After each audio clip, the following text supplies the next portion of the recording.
Hello student, Python के इस practical session में हम स्टैक एडिटिंग के बारे में पढ़ेंगे। जो हमने लास्ट टाइम यानी कल जो प्रैक्टिकल में हमने थ्योरी में करके देखा था, यानी थ्योरी के बारे में जो पढ़ा था उसे आज हम प्रैक्टिकली इम्प्लीमेंट करके देखेंगे।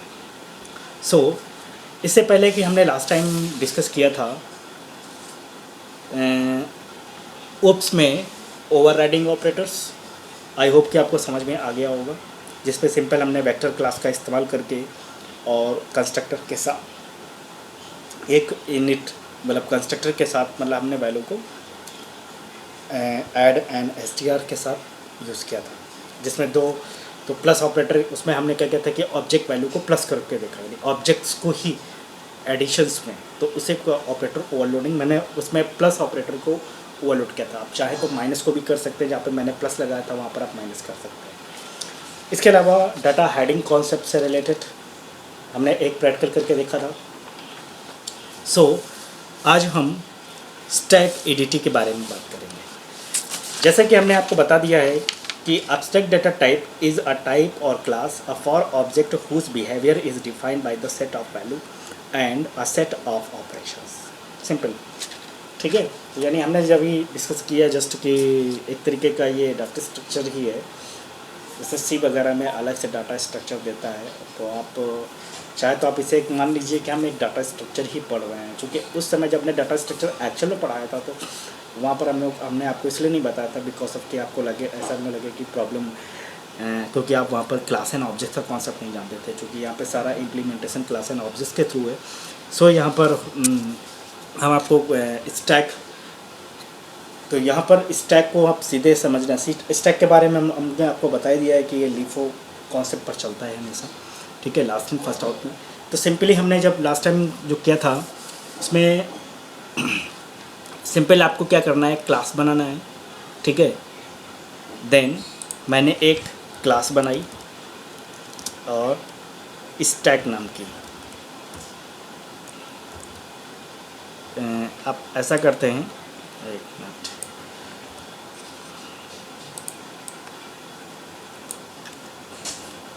देन ये तो मैंने सिंपली क्या किया, एक क्लास स्टैक बनाया, कंस्ट्रक्टर बनाया इसका। ये आपको कंस्ट्रक्टर दिख रहा है, init particular self dot item, यानी जब हम हमारा कंस्ट्रक्टर चलेगा तो पाइथन कि जो हमने वहाँ पे लिस्ट से इम्प्लीमेंट कर रहे हैं तो लिस्ट हमारी उस टाइम पे एम्प्टी शो करेगा। बिकॉज ऑफ कि हम आपको लास्ट टाइम लेक्चर्स में बता चुके हैं कि हम जो इसका इम्प्लीमेंटेशन कर रहे हैं वो लिस्ट के थ्रू है। मैंने डेफ एक फंक्शन बनाया। चूँकि हमें मालूम है कि स्टैक में दो तरीके के वैसे तो ऑपरेशन और भी हैं, लेकिन मोस्ट ऑफ द अगर बात हम इंसर्ट एंड रिमूविंग की करें, यानी पर्टिकुलर वैल्यू को इंसर्ट करना और रिमूव करना, तो हमारे पास पर्टिकुलर दो ही ऑपरेशन यहाँ पर लाई करते हैं, एक पुश होता है, एक पॉप होता है। बाकी इज़ इम्पटी ये तो एक तरीके से मान लें अगर सी के अकॉर्डिंग देखा जाए तो एक तरीके की इसकी प्रॉब्लम है। यानी कि अगर पता चले अब हमें पास स्टैक से मुझे कुछ एलिमेंट डिलीट करना है और पर्टिकुलर एलिमेंट है ही नहीं, ठीक है, तो उस टाइम पे इज़ इम्पटी, ठीक है। तो यहाँ पर हमने पुश सेल्फ आइटम अपेंड करेंगे, आइटम देन पॉप, ठीक है, पर्टिकुलर आइटम को पॉप अप करेंगे, ठीक।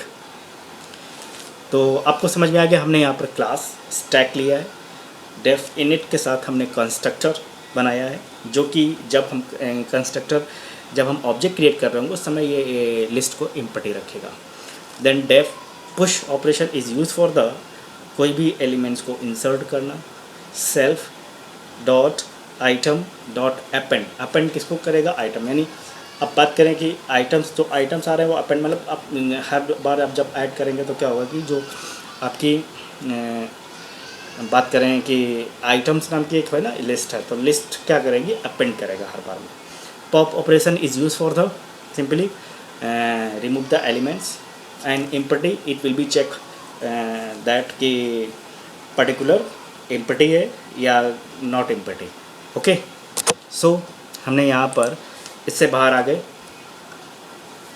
अब बात आती है कि हमें इसको कॉल करना है।